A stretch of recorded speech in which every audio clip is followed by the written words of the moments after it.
Good morning, cultists! In our previous episode, we left things off after being thoroughly confused by the camping system. I cannot understand the UI, so it's most likely going to take a few tries to get it right.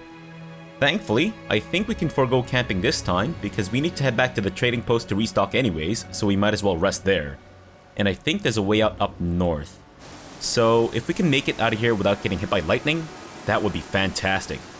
Although, it would be pretty hilarious to watch one of these guys get electrocuted, namely Lindsay. But she's the shortest in our team, so we might need to have her hold up a Miri's sword or something. What do you say, Lindsay? What? What'd you find? Oh, buried chest. Wait. How are we just discovering this now? Have we not been here before? Oh, I remember. I seem to recall something about a treasure chest being under a tree out in the west. And I think that's from the fresh meat quest. Wait, I thought it was talking about the old sycamore tree, but I guess he was talking about this? That's barely a tree, but sure. Alright. I guess Amiri's digging it out with her giant sword. Is it possible for chests to be trapped? Alright, so I think we use perception to suss out traps, right? So I don't think Fabrosi has the highest perception in our team. Definitely not Valerie. Jaethel has 13, wow. 7 on Amiri. 10 on Harem? That's pretty surprising. Wait, what? 2 on Lindsay? No way. I did not know it was that low. Wow, that's actually more surprising than Harem having 10.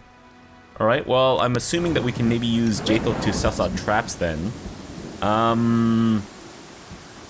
do we do this?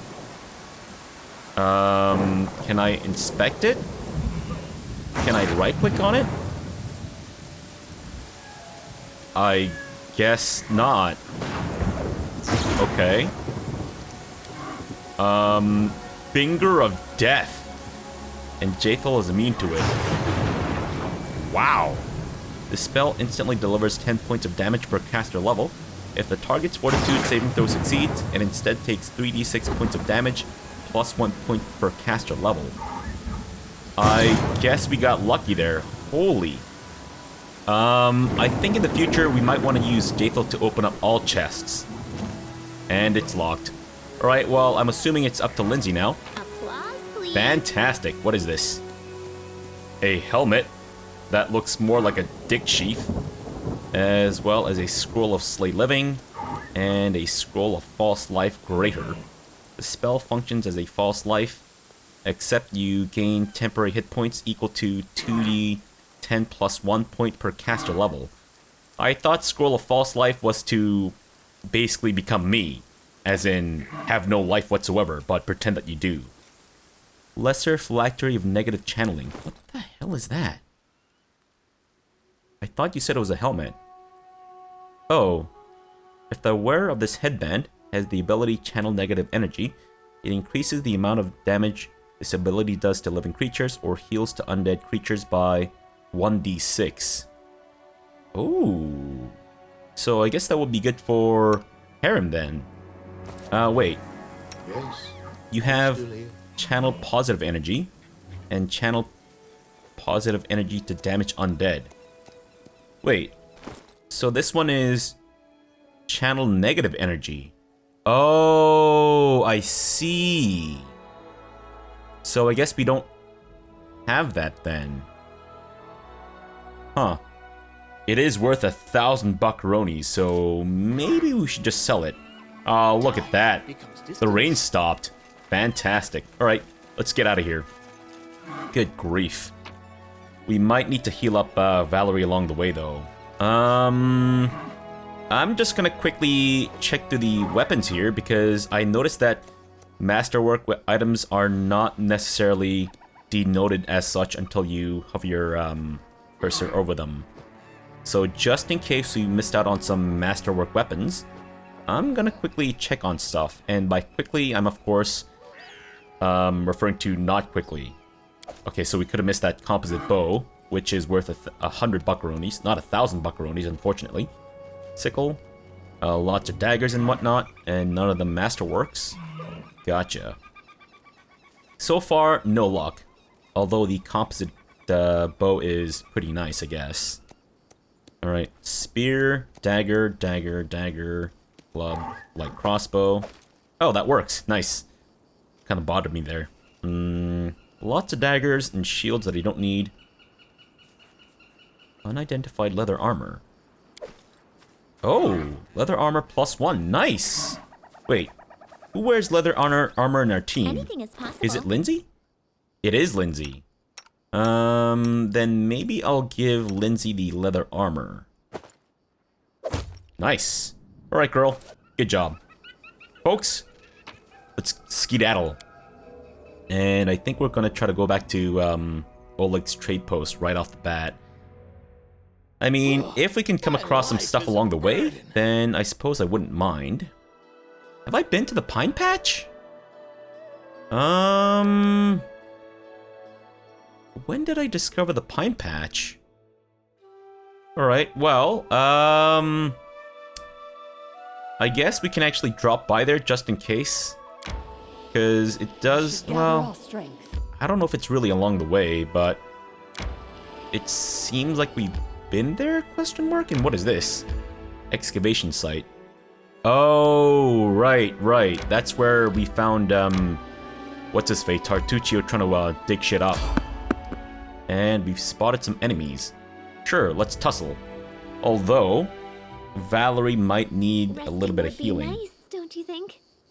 Sure. You have my attention. Let me just quickly heal up Valerie with a little bit of a wand of cure moderate wounds. Whoa, fantastic. We appear to be walking a lot slower. I'm assuming it's because we're exhausted? Oh shit. Can you please intercept, because Lindsay's about to get her butthole torn asunder. Kobold Sentinel. What's the matter with you, man? Stop this nonsense. We're on your side, dude. Jeez. Did you not get the news? Is that it? Are they all dead? Or are there more? And also, how in the world are we supposed to wear a padded armor that's been tailored for a kobold? Scroll of Shield. Masterwork light crossbow. Fantastic. Alright, so I think Lindsay uses a light crossbow, right? Yes. Okay, so let's give her the Masterwork light crossbow. Where is it? It is right there. Okay. Put that on, girl. Nice.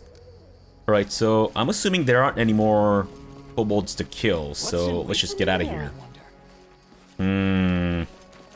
Considering how slowly we're all walking, we may need to hunker down to rest. I'm assuming that's why we're walking slower, right? Or is it because... Oh, right.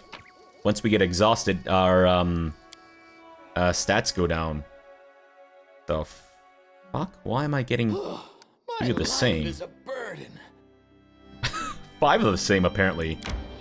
Right, well, we're almost right there to the Pine Patch, so let's find out what this place is. I don't remember this at all. We should gather our Where is strength. this? Oh, this is where we fought Okay, we have been here before. Right. Question. Have I explored this place thoroughly? It seems I may not have, judging by that, that thing there. What appears to be a penis sprouting out from the ground, which I guess can also be referred to as a mushroom. Alright, I'm just gonna make sure that we've thoroughly examined this place before we head on, because I think we kind of just rushed out of here after we saw Tartuccio leave. Because this is the same location, right? It seems vaguely familiar. Port? Whoa! 10 bottles of port. Fantastic. See, we could have missed out on that. And also this... Oh, it's a snake. I thought it was a giant earthworm. The giant Norwegian earthworm. Sadly, I was wrong. If only I didn't write. Oh, nice. What's that? Cross-landed coin. Fantastic. And... it seems that we may have missed something here too. Rice, butter, flour, and haggis. Oh god. The haggis that's been frozen in my freezer for years is coming back to haunt me. Even in this game. What the fuck? How did they know? How did they know that I had this magical haggis that's been stored in my freezer for years? It is now a formidable weapon. Wait, is that it? I guess we did come from this side, so maybe there's not much to explore there. Or have we been over this side? Yeah, I might need to be more thorough with my exploration stuff in the future, so that we don't need to double back and all that crap. Not that I knew exactly where we were going in the first place, but still. Alright, well, we know that this is the Pine Patch, and I think maybe the reason why I didn't know that this is called the Pine Patch was because we came here through the illustrated storybook event, right? Because we did that whole thing of tracking down Tartuccio. And I think maybe that's why it didn't register that I've been here before. Maybe? I don't know. I'm a little tired right now, so it's hard for me to make heads or tails of anything right now. Okay, so we need to go back to Oleg's trading post. We can just go to the ancient tomb, can't we? No, we don't want to enter, obviously. Hopefully this is the right way. Blackberry Meadow. Maybe I should have stopped by there, but it's fine. We're almost at Oleg's. Yeah, I might actually want to explore some of these other locations in the future before we continue on, because we've had some difficulty fighting some of the dudes underneath the old sycamore, right? Yeah. Okay. Well, since we're here, I think we might as well go talk to one of our companions and what's happening. Listen, there's, well, since you dispatched the bandits with such skill, maybe you can help us with another problem. There's a feral swine living here in the woods. Not a normal wild pig. We're talking about a vicious boar. As big as a bear and as wicked as a devil. The locals call him Tuskara. Maybe many hunters have lost life and limb to him. Vekil Benzen found his lair and went to kill the beast, but came back with one leg. He ate it himself. He put a bounty on the boar's head, but it looks like there aren't any heroes around here bold enough to claim it. Maybe we'll rid us of this monster. What was Amiri's voice again? Hey, we're better than local wussies, right? Wanna bet I can chop off this Tuskara's snout with a single swing? Come on, let's find out. Don't you think we have enough to do without bothering this Tuskara? No, we have no time to entertain ourselves with a hunt. Alright, let's go kill this Tuskara. I'm not forced into doing this right now, am I? Because I desperately need to rest. Alright, well, let's go kill this Tuskara. Mary gives you a wide grin and slaps your shoulder. We can fit so much Tuskaras in this baby. Right, that's the way I like it. Let's do it. Tuskara's lair has been revealed. Fantastic. Oleg, we're not done yet, dude. I need to speak to you. And also, Bakken, I got you your stupid radishes. Let me talk to Bakken first. Bakken smiles at you. Oh, it's you. Wanna buy anything? About those tasks of yours. Yes? Give moon radishes. Does this look like the radish you were looking for? These are not the radishes you were looking for. Bakken's face brightens, and he rubs his sides in satisfaction. Yes, that's it. Oh, I'm so close. Hey, there's even more here than I expected. Thank you so much. Take this. You deserve it. Would you buy more fangberries and moon radishes if I brought them? A sly smile spreads on Bakken's face, a glint in his eye. Sorry, my friend, but after you took a walk through the cave, there's nary a spider left. So now it's safe enough for me to gather the berries myself, rather than pay someone else any time I need to cook dinner or make a potion.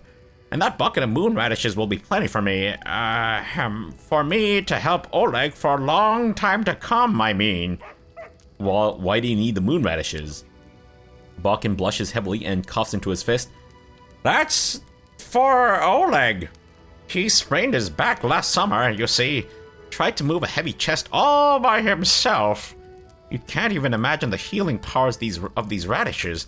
They make a great pain-killing ointment. Potent. Exquisite. Oleg would never confess his weakness to anybody, but I see him wince every time he bends over to pick something up. My droopy penis. The old man sighs a bit too loudly. Oh, when will the poor man realize he's not 15 anymore? When he was real ferment. Anyways, show me what you have. Because I think we might need to buy some potions from you. Alright, so cure moderate wounds, still fairly expensive, so I guess we'll buy the cure light wounds instead. Okay, good. I was like, do I need to do this individually? What if I were to buy all of this? 3,441 buckaronis. Okay, maybe not. Then how about we... Let's... Fuck off. Let's sell our garbage to Oleg, and then we'll, see about buying more stuff from him. Show me your wares, Oleg. Show me your wares. Alright, so I'll offer you all this crap. Including the golden toad, I guess. Is it not unique? I guess not. Alright, so we'll sell you the composite bows. We might keep a couple, though, because they did come in pretty handy last time when we were fighting the tremendous centipede, right? And I think I'll also keep a heavy mace. Masterwork light mace. I don't think we need 50 million masterwork longswords. Probably don't need too many crossbows either. We'll sell you the armor for sure, though, I think. Yeah, I think that's good. I'm not sure that this is going to come in handy because, what's his face? Can't actually do negative energy channeling. Alright, so what else do we want to sell? I think that's about it. So, in addition to all our garbage, we're selling him a composite longbow, dagger, heavy mace, masterwork longswords, and a light crossbow. I think we'll also sell him this heavy pick, because I don't think anyone's going to be using it anytime soon. Keep a couple of torches, and all that stuff. And I think we're good. Okay, so what do you have to sell me? Besides all your masterwork garbage. Sorry, garbage, not carbage. Masterwork garbage is artisanally crafted carbs. So basically, whenever someone says it's artisanal, I can only assume that it means that they looked it up on YouTube and they just kind of tried it up for themselves, is kind of my interpretation of the word artisanal these days. But anyways, what was I talking about? Ring of protection, so that's a, I guess, weird condom. That's in the form of a cock ring. Bag of holding. So this reduces our weight by 100 pounds, which sounds pretty useful. Wait, the camping supplies are that cheap? No way! Really? Okay. I mean, they're fairly heavy though. Alright, so how about we buy... We have 4 right now. Let's double that up. Oh, wait, no. There we go. I think that's good. And we will deal. Sure. Alright, so we're down to 2,697 buckaronis then. Right, Balkan? Show me what you have again. Because we need to buy some stuff. Wand of Mage Armor. I gotta say, the Mage Armor potions came in pretty handy, so I'm wondering if maybe we should buy this, but I don't want to spend money frivolously, so we'll probably just do this instead. Oh, I can just double click on it too. Interesting. We have 3 in our backpack right now. If we were to buy 20, let's do it so that we have about 2,000 buckaronis left. Yeah, I think that's good. We'll deal in the devil's number. Fantastic. So we have 21 light healing potions left. Alright, so, maybe I should talk to Miri about the tusk cutter thing. Alright, so why do you want to kill this tusk cutter so much? It's a monster! Well, kill monsters! What's here so difficult to understand? Oh my god. Alright, great. Thanks, Amiri. I thought you might have had some other, I don't know, personal mission to kill some boar, because maybe a boar killed your mother and your father or something? I don't know. Maybe we'll talk to Jaethal this time. What's her voice? Speak. What made you follow me? Curiosity. The need for a reliable ally. You see, I must come to understand that what my goddess seeks for me. Urgathoa gave me the powers of Inquisitor without declaring her will to me. I await her reply, any hint of or trace or clue, and I suppose our meeting was not mere accident. Besides, Jaethal cringes, I imagine that several Kyonin assassins still pursue me. They never risked attacking me while I was under the patronage of the Eldori. They are unlikely to attack while have reliable allies like you. Alright, so, but why do these assassins follow you? I don't know. They can't have been sent by the Queen. I am branded outlaw, but my punishment was exile, and it is not custom for elves to contravene their own verdicts.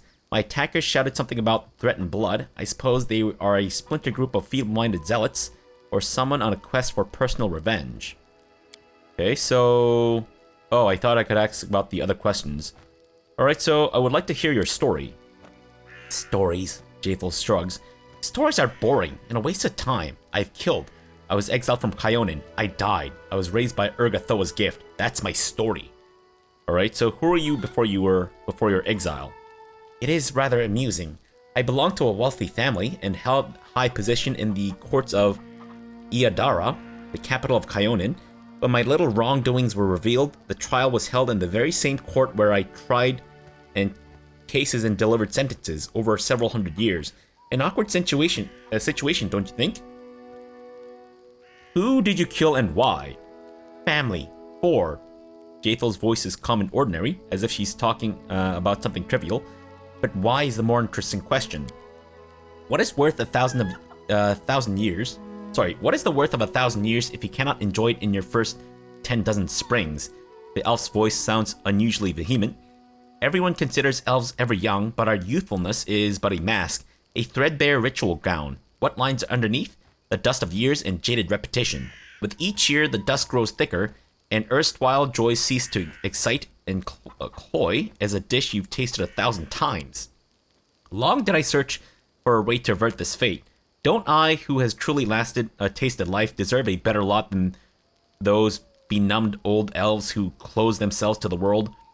And I found a way in the ancient texts of Urgathoa, a ritual involving the blood of my kin, a trifle that would make each day feel as a holiday, created specially for me. The ritual gave strength not only to my body, but to my mind and soul, and my mind whirled at every sensation, each sip of wine or silken caress. Oh, how I miss this. My cousin was the first I used for the ritual. It was a simple matter to pass her death as an unfortunate accident, but the enchantment would not last. Enchantment?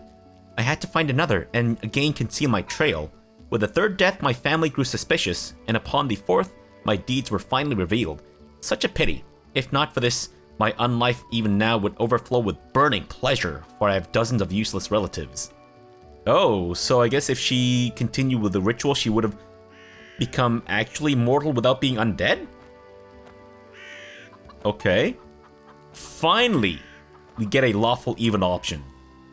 An objective worth pursuing, but it would be better to refrain from secret murder. There are many ways to arrange a death, while keeping within the boundaries of law and decency. It is much more difficult to accomplish this in Kyonin than the River Kingdoms, Jaethal cringes. But you are correct, I've learned a lesson from my past, and I will be more careful in the future. As long as you don't try to kill us, I guess. Do you have family in Kyonin? Anyone who is dear to you? You mean someone I would hesitate to sacrifice? Perhaps my daughter. You have a daughter? I would regret the wasted effort. The creature turned out quite well, like a properly trained dog or a well-managed horse. Wow. Is exile your only punishment for murder? For an elf, Jaethal says pointedly, exile is a serious punishment. There are no other Kyonin in this world. Even I, who despises its hypocrisy, must admit as much. How did you die and what happened after? Jaethal frowns. I don't remember my death. I was stunned by the sentence of exile and admit I showed weakness. I wandered aimless, absorbed in despair, without concern for my safety or sustenance. And then I remembered desolate rocks, a stone I lay upon, convulsion, passing not only through my whole body but through my soul. And then I awakened, cold, calm, my body overwhelmed with strength, but haunted by strange internal silence. There were bloody prints of boned feet on the stone next to me, the sign of the goddess. A battle scythe that lay nearby. That was the first and last time I heard Urgathoa's voice. She spoke but 3 words. Hail the Inquisitor! That is all. She had a deep, booming voice for a female goddess, I guess. That is all. She has neither addressed me nor answered my pleas ever since. I will not bother you with a story of how I tried to comprehend my new condition. Soon I had a chance to put my new powers to the test. A group of my kin had tracked me through the woods. They were insolent and would pay dearly for this, but I had to reckon how I might free myself from their pestilent or persistent chase. Powerful protector from among the short-lived couple helped me. Wait, what? A powerful protector from among the short-lived could help me? Oh, I see. And the sword lord seems suitable, that is all. Okay, well, tell me about your birthplace. I hope you do not ask me from idle curiosity. Kyonin is the birthplace of the Elves. Ugh. The other races are allowed to visit within reasonable limits, usually only as far as Greengold. That is the enclave for half-breeds and the short-lived, a whim of our queen. I enjoy going there sometimes as a wild beast show. As to a wild beast show, beyond this caricature of a city, Kyonin is a mixture of grandeur and the sad remains of an ancient glory. Next to today's graceful dwellings lie the ruins of ancient monuments and fountains. Elves prefer to live in small groups, even in secluded settlements. The most outgoing and ambitious live in the capital, Iadara.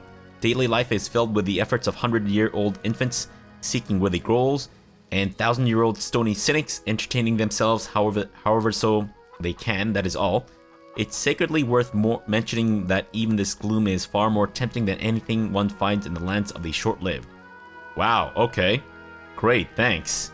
I guess that's about all we needed to ask. What is it like to be undead? Oh, I think we've already talked about this, right? I'm pretty sure. Okay, so tell me about your goddess. It might sound strange, but I know less than others about Urgathoa and her faith. My transformation into her Inquisitor was unexpected, but I will answer to the best of my knowledge. What do you know about Urgathoa herself? Oh, certainly. Urgathoa, wait. What do you...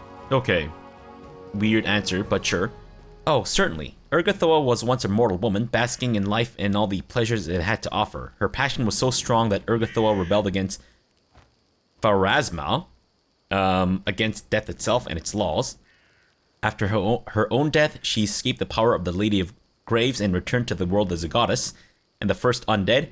Since then, she has protected all who submit their souls to pleasure and passion, paying no heed to worn-out mortals and the dictates of law. And what does it mean to be an Inquisitor of Urgathoa? This question is more complicated than it seems. An Inquisitor is by nature the most zealous defender of their faith. The hand of the goddess is in mundane affairs. When I received this title and power, I expected Urgathoa would tell me my mission, but this never happened. The goddess remained silent. There's only one reasonable explanation I can imagine. Discovering what's expected of me is part of my mission, so I reflect on this and make my prayers and wait for a sign. There's Urgathoa feud with other gods. Not Urgathoa, but Pharasma still tries to call her to order, and Sarenrae to heal her. Jaethal laughs at this absurdity. What does Urgathoa require of her followers? To enjoy, to taste exquisite dishes, to feel the lover's caress, and drink the enemy's suffering. A wonderful religious obligation, isn't it? Wow, I'm sold. Can I be a follower? And I guess that's it. Great. Okay, so this conversation with Jaethal took a little bit longer than our conversation with Amiri, but I guess Amiri isn't really verbose, so that's fair enough. I think we will go ahead and rest. Yeah, let's leave our conversation with Harrim and Lindsay till later. Do I need to speak to Svetlana? No, because we still haven't found her ring. What's that cat? Can I eat it? And can we unlock this thing? No? Alright, well, I don't know why we can't use Lindsay to unlock that thing. Can I leave stuff in here by any chance? Because I don't know if I need to be carrying all this crap. Although... Whoa! This is 2,000 buckaronis? Holy crap, that's awesome. Oh, interesting. Very interesting. Alright, so... let's see what's the most weighty stuff in our... Right, the camping supplies. And then the flasks. That's it? Okay, I guess it's not that bad. Wait, we didn't sell the port? Okay, I'm a little confused about that then. I guess it's not miscellaneous crap then. Sure, let's rest. And there we go. We are feeling mighty better.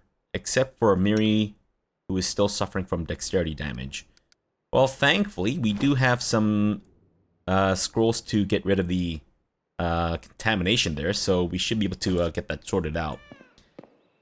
Alright, I think we will probably end the episode off here for now. Let's see. Since we're here, I think we will actually start out our next episode by speaking to Lindsay and figuring out her deal. And then we'll bugger off and do some more exploring of the surrounding regions. Because we still have... Oh, that's a companion quest. I see. Because we still have... Right. Oh, there we go.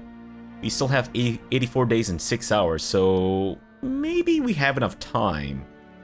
I honestly have no idea if that's enough time to carry out everything that we need to do, or if it's not enough. I don't know. We'll find out probably. Alright, so for now, thanks for watching and have a good breakfast!